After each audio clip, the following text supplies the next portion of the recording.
Good evening everybody. আমি তোমাদের Payel ma'am, English ক্লাসে তোমাদেরকে আবার ওয়েলকাম জানাই আরপিপি এডুকেশনে। এসএলএসটি পিটি এবং টেটের যে স্পেশাল ইংলিশ ক্লাস আমরা শুরু করেছিলাম, আজকে সেটার প্র্যাকটিস সেট নাম্বার 7 আমরা নিয়ে চলে এসেছি। এবং প্রত্যেক দিন সন্ধ্যে 6টার সময় আমাদের ইংলিশ ক্লাস হয়। প্রত্যেকটা কম্পিটিটিভ এক্সামের জন্য ইংলিশ খুবই গুরুত্বপূর্ণ একটা টপিক, এবং আমাদের ইংলিশ ভীষণ ভালোভাবে না জানলে কোনো ধরনের কোনো পরীক্ষায় ক্র্যাক করা সম্ভব নয়। এবং সেই ধরনের একটা ইম্পর্টেন্ট টপিককে যদি তোমরা এতটাই কম ভিউ করো বা এতটাই কম দেখো, সেক্ষেত্রে তো ইংলিশ ক্লাসটাকে বন্ধ করে দেওয়া ছাড়া আর উপায় থাকবে না। তো সেই জন্য তোমাদেরকে বলা যে ইংলিশ ক্লাসটাকে তোমরা নিজেরা দেখার চেষ্টা করো, আনসার দেওয়ার চেষ্টা করো, ভয় থাকলে সেটাকে কাটিয়ে উঠবার চেষ্টা করো। তবে গিয়েই কিন্তু তোমাদের যে নিজস্ব গোল বা নিজস্ব যে টার্গেটটা রয়েছে সেটা তোমরা অ্যাচিভ করতে পারবে। তো চলো আজকে শুরু করছি আজকের ক্লাসটা। যারা যারা ক্লাস রেগুলার করো তারা জানো যে প্রত্যেকদিন সন্ধ্যে 6টায় আমাদের ক্লাস হয়, এবং যারা নতুন তাদেরকে বলে রাখছি যে আমাদের ক্লাস সন্ধ্যে 6টার সময় হয়। ভালো লাগলে একটা লাইক এবং কমেন্ট অবশ্যই করে দেবে। তো আগের দিন যে হোম টাস্ক ছিল সেটার আনসারটা প্রথমে দেখে নেব। আগের দিন ছিল অপোজিট অফ র্যাটলিং। র্যাটলিং এর অপোজিট ওয়ার্ড কি হবে সেটা আমাদের হোম টাস্কে জানতে চাওয়া হয়েছিল। তো এখানে আনসারটা কোনটা হবে? দেখো, চারটে অপশন রয়েছে এখানে: ডেডলি, কাওয়ার্ডলি, পঞ্জেন্ট এবং রয়েছে কি স্লো। দেখো, র্যাটলিং কথাটার কি অর্থ হতে পারে? র্যাটলিং কথাটার অর্থ হবে হচ্ছে যে মানে বলতে গেলে যে হয়তো ভীষণ পরিমাণে প্রাণবন্ত, ভীষণ ছটফটে, ভীষণই সব মানে প্রতিভাবান, এরকম মানে হচ্ছে র্যাটলিং। তাহলে এবারে তোমরা নিজেরা বলো যে আনসারটা কোনটা হবে।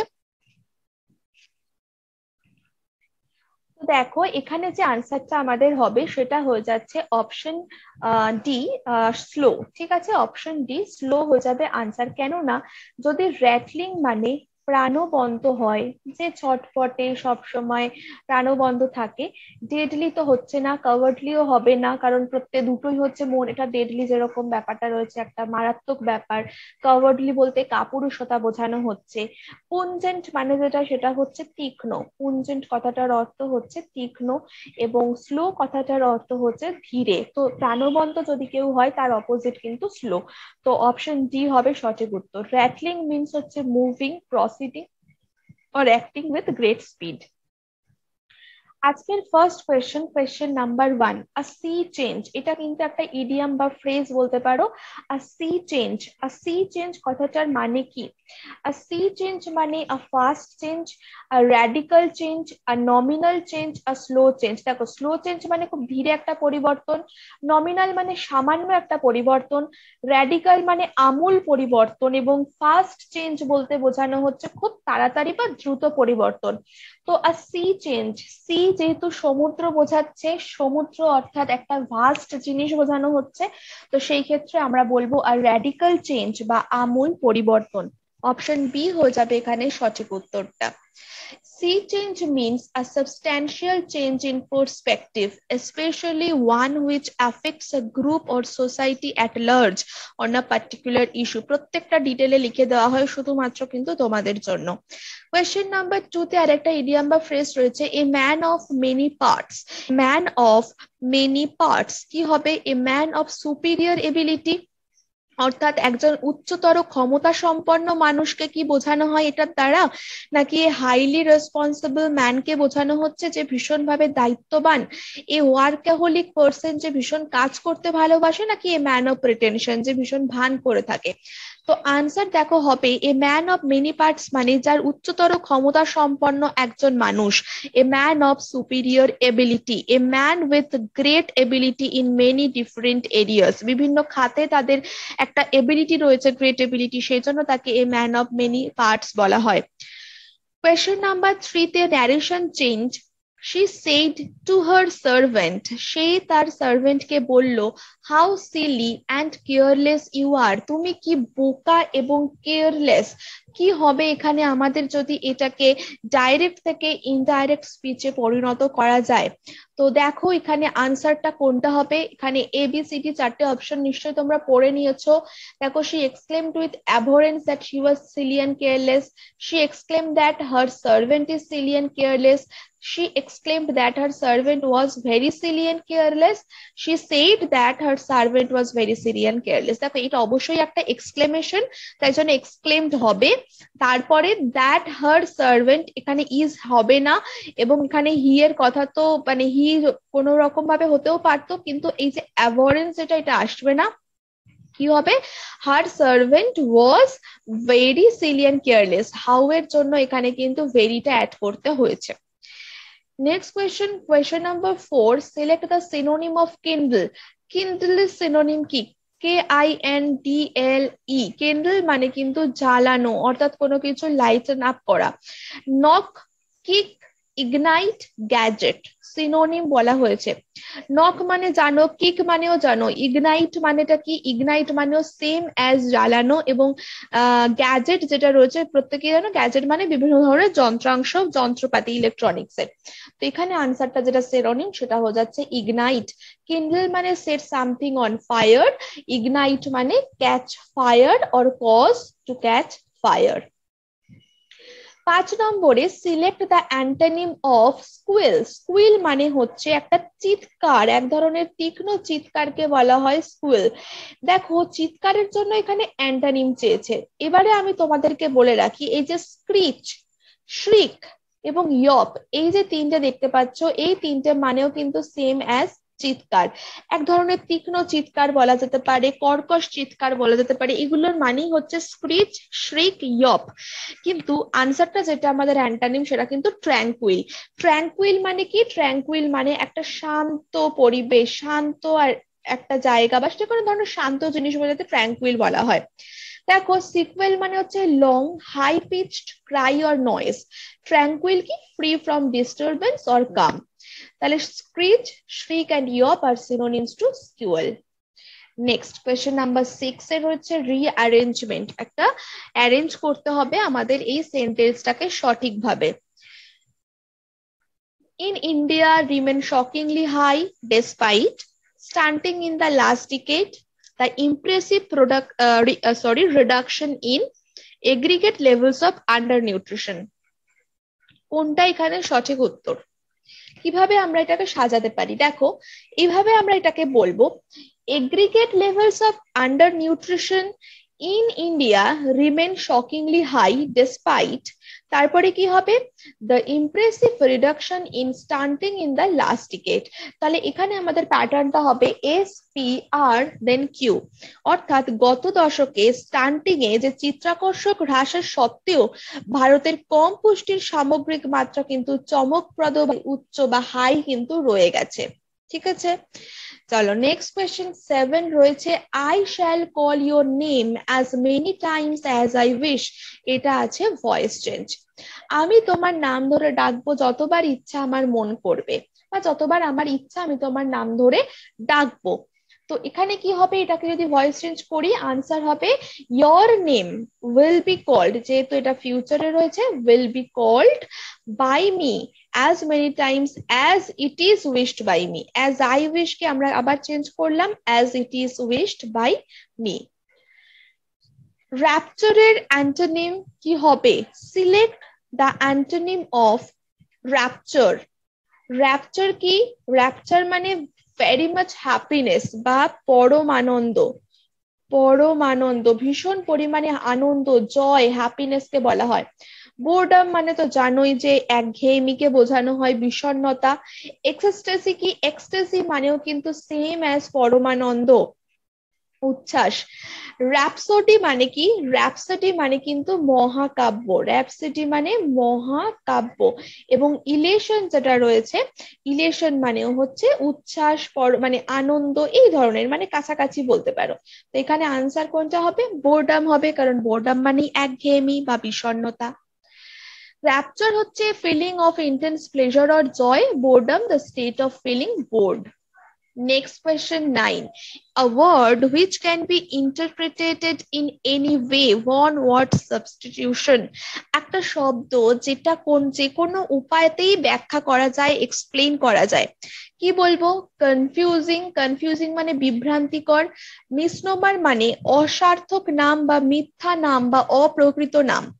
অ্যাম্বিগুয়াস কথার অর্থ হলো অনিশ্চিত বা অস্পষ্ট, এবং প্রেসাইজ যেটা রয়েছে, প্রেসাইজ মানে কিন্তু সুনির্দিষ্ট বা যথাযথ। তো তাহলে এখানে এটার আনসার যেটা হবে সেটা হচ্ছে অ্যাম্বিগুয়াস। দেখো এখানে ডিটেল লিখে দিয়েছি। অ্যাম্বিগুয়াস মানে open to more than one interpretation, not having one obvious meaning. দ্বর্থক অর্থে এটা ব্যবহার করা যেতে পারে, দ্বর্থক যার দুখানা মানে হতে পারে। আর মিসনোমার মানে এখানটা লিখে দিয়েছি a wrong or inaccurate use of a name of or term. Question number 10 এ আরেকটা অ্যারেঞ্জমেন্ট রয়েছে। Recent reports have shown that more than 2 women seeking illegal and unsafe options in India, and backward abortion laws only contribute 10 women die every day due to unsafe abortions.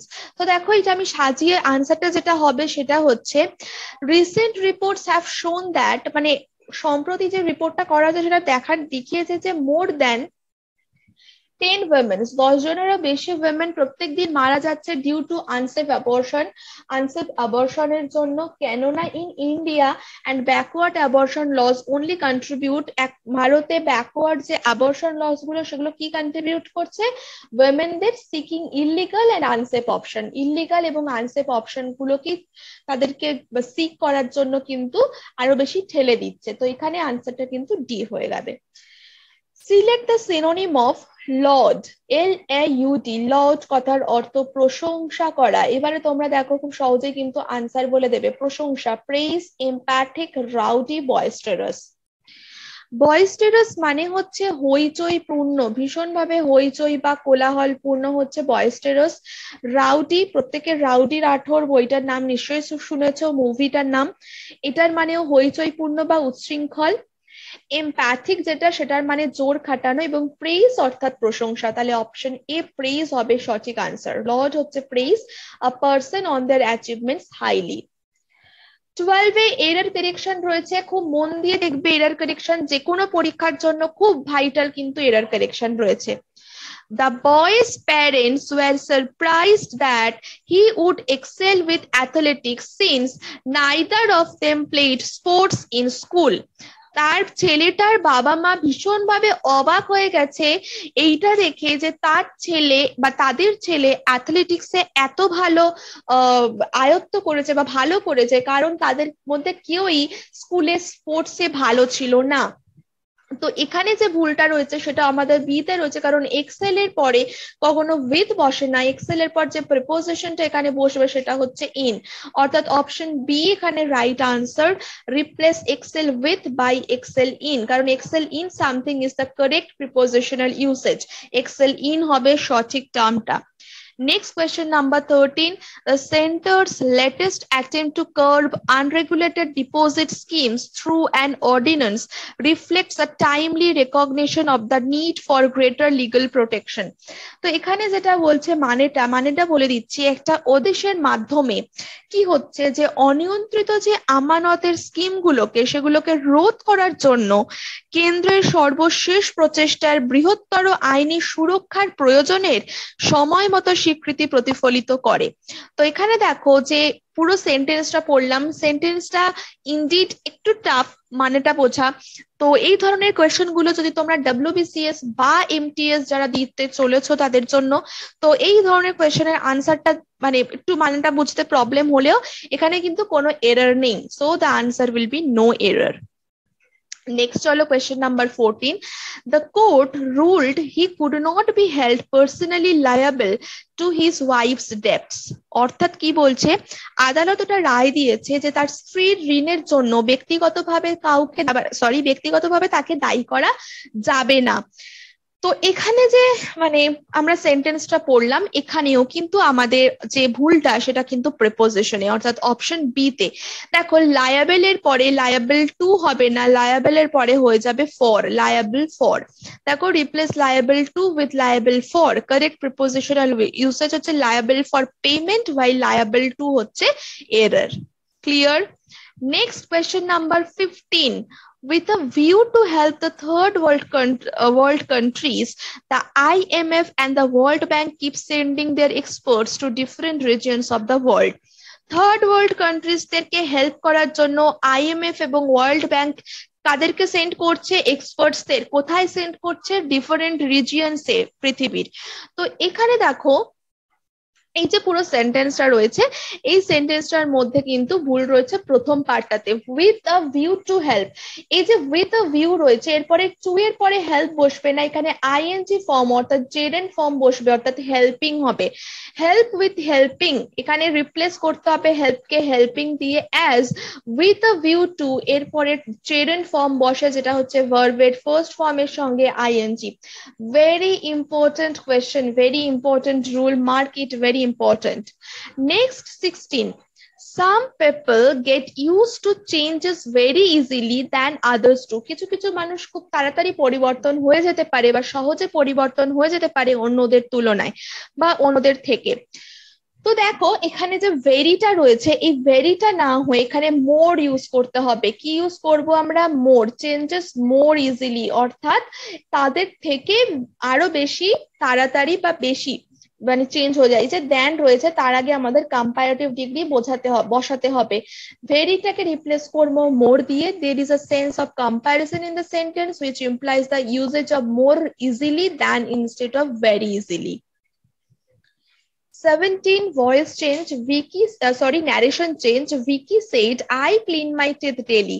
Vicky বলেছিল আমি আমার দাঁত প্রত্যেক দিন পরিষ্কার করি। এটা কিন্তু দেখতেই পাচ্ছ প্রেজেন্ট টেন্সে দেওয়া রয়েছে, তাহলে কি হবে?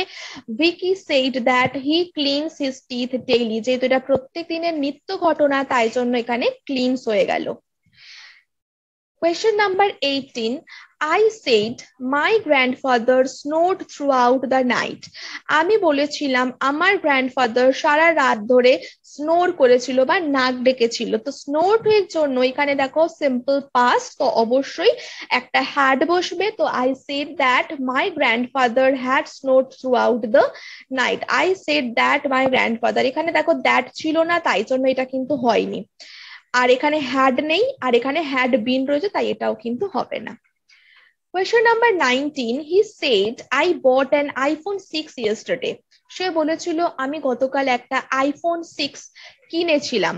কি হবে? সেম, এখানে পাস্ট টেন্সে রয়েছে, তার মানে এখানেও তাই হ্যাড এর ব্যাপারটা রয়েছে। দেখো একমাত্র এই প্রথমটাতেই হ্যাড রয়েছে আর কোনোটাতেই কিন্তু নেই, তাই জন্য খুব ইজিলি প্রথমটা আনসার করব। He said that he had bot an iPhone 6 the previous day. Yesterday থেকে আমাদের চেঞ্জ হবে প্রিভিয়াস ডেতে। And the last question হচ্ছে correct spelling, কোনটা সঠিক বানান? Splinted, gaudiest, gibbered, gleaning. Splinted, gaudiest, gibbered এবং gleaning, কোন বানানটা এখানে সঠিক? দেখো এখানে যে বানানটা সঠিক সেটা হচ্ছে অপশন সি, গিবার্ড।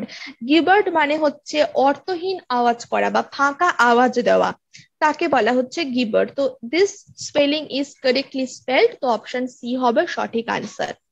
ক্লিয়ার? তো 20টা প্রশ্ন তো এখানে শেষ। এবার তোমাদের কাজ হচ্ছে হোম টাস্কটাকে এখান থেকে স্ক্রিনশট তুলে নেওয়া বা নিজেরা আনসার দিয়ে দেওয়া, দেখে কারেক্ট স্পেলিংটাই তোমরা বলবে। ট্যাপেস্ট্রি, এমানেটস, ইনসিস্টেড, কোলেস, কোনটা সঠিক বানান আমাকে জানাবে।